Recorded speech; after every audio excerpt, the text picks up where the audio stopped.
Do you ever feel like you're praying to seller support? Wonder why Jeff Bezos isn't showering out the fixes to all of the problems we're experiencing? I feel like that all the time. My name is Stephen Pope, and I'm the founder of My Amazon Guy. I think this thumbnail might be my best thumbnail of the year. I would love to hear your feedback on that. Leave it in the comments section. All right, so about a month ago, we started getting an influx of great applicants for catalog management out of the Philippines. Well, it turns out in conversing with boots on the ground over there, there was major layoffs in the last month. Amazon supposedly has closed all of its Philippines call centers to help Amazon Seller Central support. I cannot find any news on this subject, and I'm giving you firsthand knowledge about what we've experienced. These are individuals that were working at the call centers, were all laid off and told that their facility was being completely closed, and then started working for us. And so there's a great opportunity, of course, to go out and get some VA labor right now out of the Philippines, which is nice because, as everybody knows, it's been a lot harder to hire virtual assistants in the last year, ever since COVID, because the demand is higher. Not as many people want to hire people out of the United States. But I structurally wonder like what Amazon's plan is with closing the Philippines call centers. And so I was talking to Norm, the beard guy, on Monday about this. And I said, you know, I'm kind of hoping that they're opening up the call centers in the United States. And he looked at me and he's like, not a chance, Steven. Where can they get it cheaper? And I said, oh my gosh, I hope that's not the case. We know that working with seller support right now is extremely problematic. You file tickets, you get copy pasta results. You're never sure of like what they tell you is even accurate. It seems like 9 out of 10 times they close your ticket without even resolving it, or they give you bad information. As one example, I had been chronologically, can't even speak. I've been talking about my number one wine glass was organically ranked number one for the term wine glass was banned from Amazon advertising. And you can see my updates here going back and forth on what's happening to my listing. I'm going on like day 40 with the number one product that I sell for my side hustle business, Momster, completely banned from advertising on Amazon. And so you can see here's somebody who has the exact same product as me. They're advertising, but then you'll notice that my product has diminished its own organic rankings, and I've basically lost 1,000 unit per month sale on this item since they banned my ads. And so I've been in contact with seller support, and I'm like, come on, guys. I've tried everything. Like I tried using the word censored over the word drinking. I removed the word wine from my entire listing. I removed the A+ content. I even tested removing my photos. Just trying to get seller support to work with me on this. Like, I want to be compliant. I think it's totally ridiculous that they think I'm not. And so even as an Amazon expert trying to navigate this, seller support is a total letdown. And I'm finding myself saying, hey, Jeff Bezos, please, Mr. Amazon God, help me out. Do something. Give me a bone here. But no bone, alas, anytime soon. So many of you find yourselves in the same situation. One of the things I will tell you, I know this kind of sounds like just a complaining video for 4 minutes so far, but every time I go on the air, I try and add value, right? So obviously the news aspect of knowing the call centers in the Philippines have been closed is very valuable information. I actually sat on that info for about a month because I didn't know what to do with it. And I also wanted to tap that labor pool before anybody else did. But nonetheless, for most of you, probably 98% of you, this is the first time you've heard this. In addition to that, there are many ways to navigate seller support that I'm going to talk through in this video to give you some ideas. One of those ways is to use brand registry support. If you haven't done this and you have a catalog problem, I highly recommend it. I have dozens of videos where I go through all sorts of catalog problems that are best often troubleshot through brand registry support. you can go into brandregistry.amazon.com, go to support, hit contact brand support. There are so many features in here that are under tapped.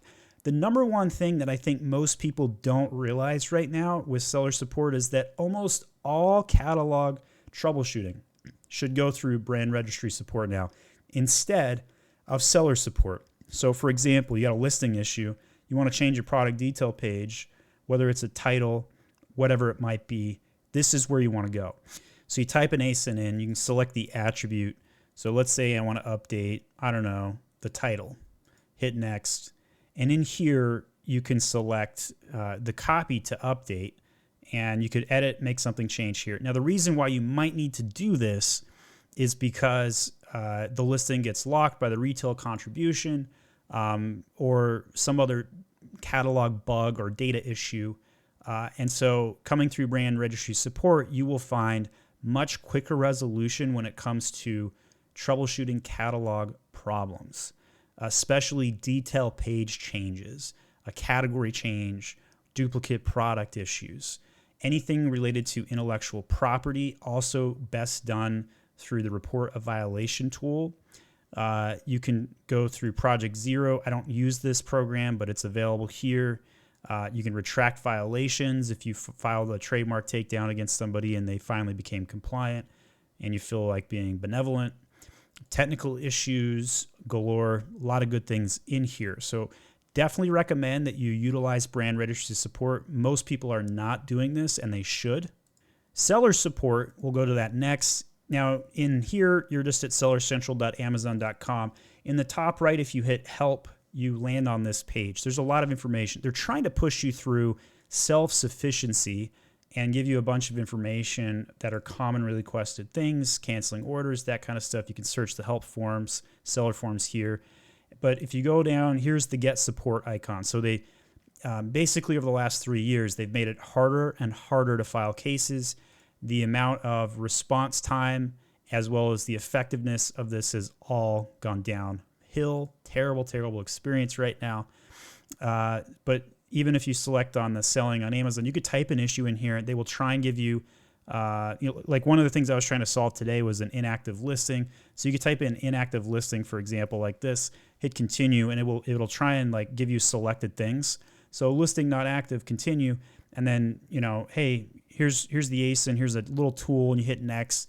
Never works. Never a single time have I ever used this tool and it's ever worked one time. And I've, quite frankly, any catalog challenges where listings are yanked or taken down, inactive, suppressed, seller support is terrible. No good, no help. I take coaching calls on this on a daily basis, and you're better off troubleshooting this yourself, usually through deleting your items and re-uploading them through template files. So I don't recommend going through seller support on this. It's a waste of your time. Your items will be down longer. You will have lost sales and velocity issues, indexing, keyword problems, and overall sales losses. But at the very bottom here, I'll point out, there's this icon for browse your issue. This is how seller support used to look like when you hit the help button, like 3 years ago. So it's now 3 layers deep, as you saw me go through. And in here, the drop downs look eerily similar on the product issues for brand registry, but I'm telling you, use them in brand registry instead of here. They are far superior. But the section that I do think is still pretty solid for seller support is the fulfillment by Amazon section, usually related to, hey, like my order didn't get picked up, or maybe there was a problem, I want a reimbursement for a lost shipment. These are the sort of things that I think that the FBA seller support is pretty solid. Some of these other things, not very often used, like deals, coupons, that kind of stuff. Make a suggestion. Yeah, they're going to use your suggestions so well. There's a ton of stuff in here. Account stuff, like updating account info. I'd say these are pretty solid generally. However, they won't make any changes on your behalf. You have to do all of the credit card banking stuff yourself. So I don't know why you would go into seller support unless you were like trying to say, hey, I'm about to change this and just letting you know, that kind of thing. B2B, nobody uses this, like nobody. MWS, that's if you got API access. Like most people won't have that. Sellers Fulfilled Prime, so if you're trying to get enrolled, pretty hard to get into that program these days. They've really kind of locked that down. Not a lot of people are getting 2-day Prime out of their own warehouses. Customer or non-FBA orders. So I would say A to Z claims and chargeback issues and safety claim things are pretty underrated. If you are doing merchant fulfilled shipping and customers are cheating you, you need to check out the section and learn more about it. I have a video on A to Z claims as well as safety claims. Feel free to check those out next. So this is the state of seller support right now. And you probably all agree that it feels like we're praying to Jeff Bezos right now just to get basic commodity help. If you feel that way, leave me a comment. Tell me how you feel about seller support. I want to hear all of your complaints, because they resonate, quite frankly. And I think all of us need a little bit of, group counseling on this subject. Everybody, including myself, has been frustrated with seller support. So let's hear those complaints. Put it in the comment section. And if you like more help on anything with Amazon, don't hesitate to also tell us what your questions are. Join us every Friday at noon Eastern Standard Time for live Q&A. And I also answer all the questions you leave in my comments section. Thank you so much for watching. Some questions I'll read off here and give some answers. So Julian Hook says, I have a random seller who's listed my product 3 times the price. Well, I was out of stock for a week, but says delivered by June. Nothing I can do. Julian, you can definitely file a brand registry ticket. We went over that slightly in this video today to do a trademark infringement. If you've got brand registry, if you don't have brand registry, go buy a trademark ASAP. Your second question, I signed up for brand registry or pending trademark. It's now live. So I need to update my brand registry account somehow.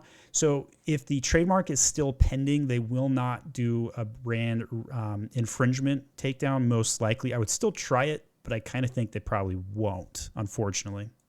Vasil says, a hijacker changed all the data, brand name, product category, images on one of our old non-brand registry listings that we haven't used for about 4 years. Does this pose a risk to our account? Should I delete the listing, try changing the data back, or leave it as is?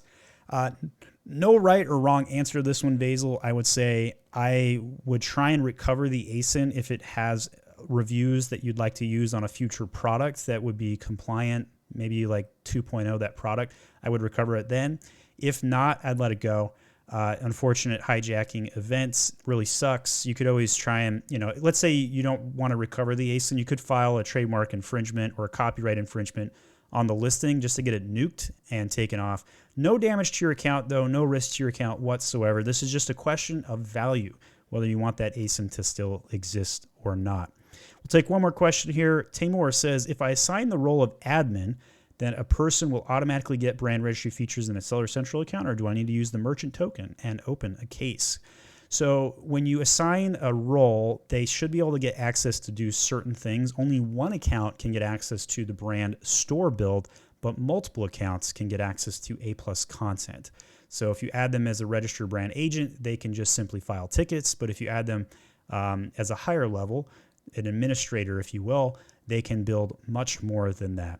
My name is Stephen Pope, and I'm the founder of My Amazon Guy. As you can see, we answer all questions. Leave them in the comment section. Thanks so much.